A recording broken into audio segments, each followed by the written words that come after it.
Super star Rajinikanth அவர்கள் தேமுதிக தலைவர் விஜயகாந்த் அவர்களை சாலிகிராமத்தில் கூட அவர் வீட்டில் போய் இன்னைக்கு மீட் பண்ணியிருக்காரு. இந்த சந்திப்புக்கு அப்புறமா செய்தியாளர் மீட் பண்ணியிருக்காரு ரஜினிகாந்த் அவர்கள். அப்ப பேசும்போது இந்த சந்திப்பு அரசியல் நிமித்தமான சந்திப்பு இல்ல அப்படிங்கறத தெளிவா சொல்லியிருக்காரு. இந்த சந்திப்பப்ப அவரோட உடல்நிலை மட்டும் பத்தி விசாரிச்சதாகவும் ரஜினிகாந்த் அவர்கள் தெரிவிச்சிருக்காரு. இதுக்கு முன்னாடி ரஜினிகாந்த் அவர்கள் உடல்நிலை சரியில்லாத இருந்தப்பையும் சிங்கப்பூர்ல சிகிச்சை எடுத்துட்டு வந்தப்பையும் முதலாளா விசாரிச்சது விஜயகாந்த் அவர்கள் அப்படிங்கிற மாதிரியும் ரஜினி ரொம்ப பெருமையா தெரிவிச்சிருக்காரு.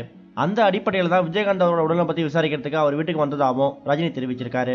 விஜயகாந்த் ஒரு நல்ல மனிதர், அவர் எப்பவுமே ஆரோக்கியமா இருக்கணும் அப்படிங்கிற மாதிரி கடவுளை பிரார்த்திக்கிறங்கிற மாதிரியும் ரஜினி தெரிவிச்சிருக்காரு. அப்ப செய்தியாளர் ஒருத்தவர் இந்த சந்திப்பப்ப தேர்தல் கூட்டணி எப்ப விவாதிச்சிங்களா அப்படின்னு கேட்டதுக்கு, நான் என்னோட அரசியல் நிலைப்பாடை ஏற்கனவே சொல்லிட்டேன், அதனால இதை பத்தி இப்போதைக்கு பேச விரும்பல அப்படிங்கிற மாதிரியும் ரஜினி அவர்கள் தெரிவிச்சிருக்காரு.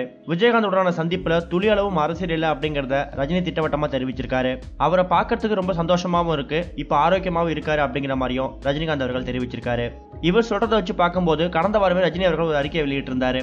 அந்த அறிக்கையில வரப்போற மக்களவை தேர்தலில் தான் போட்டியிட போவதில்லை அப்படிங்கறத தெரிவிச்சிருந்தாரு. இப்ப வரப்போற தேர்தலில் தண்ணி பிரச்சனை ஒரு மிகப்பெரிய பிரச்சனையா இருக்கு, அதை யார் தீர்க்க போறாங்களோ அவங்களுக்கு மக்கள் வாக்களிக்கணும் அப்படிங்கிற மாதிரியும் ரஜினி தெரிவிச்சிருந்தாரு. இதுல கவனிக்க வேண்டிய விஷயம் என்ன அப்படின்னு கேட்டீங்கன்னா, சாலிகிராமத்தில் நடந்த விஜயகாந்த் அப்புறம் ரஜினிகாந்த் இவங்களோட சந்திப்புல மன்ற நிர்வாகிகள் யாருமே கூட வரல. ரஜினிகாந்த் அவர்கள் தனியா வந்துதான் விஜயகாந்தோட உடல்நலம் பத்தி விசாரிச்சுட்டு போயிருக்காரு.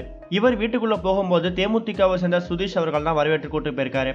அதுக்கப்புறம் சேதல் சந்திப்ப உடன் நடந்திருக்காரு. கூட மன்ற நிர்வாகிகள் யாருமே வரல அப்படிங்கறதும் இதுல கவனிக்க வேண்டிய விஷயம். நேத்து தமிழக காங்கிரஸை சேர்ந்த திரு திருநாவுக்கரசு அவர்கள் விஜயகாந்த் அவர்களை மீட் பண்ணிட்டு போயிருக்காரு.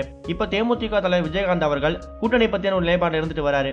இந்த நேரத்தில் ரஜினிகாந்த் அவர்கள் விஜயகாந்த் மீட் பண்ண விஷயம் இப்ப ரொம்ப வைரலா பேசப்பட்டு வருது. இதை பத்தி நீங்க என்ன நினைக்கிறீங்கன்னு உங்களோட கருத்துக்களை கமெண்ட்ல போஸ்ட் பண்ணுங்க. இந்த வீடியோ உங்களுக்கு பிடிச்சிருந்தா லைக் பண்ணுங்க, ஷேர் பண்ணுங்க. கனெக்டிவிட்டியோட அப்டேட் தெரிஞ்சுக்கிறதுக்கு சேனலை சப்ஸ்கிரைப் பண்ணுங்க. இதுவரைக்கும் கனெக்டிங் டிவிக்கு சப்ஸ்கிரைப் பண்ணனா மறக்காம சப்ஸ்கிரைப் பண்ணிக்கங்க. உடனடி அப்டேட்ஸ் பெறுவதற்கு நோட்டிஃபிகேஷன் பெல்லையும் கிளிக் பண்ணிக்கங்க.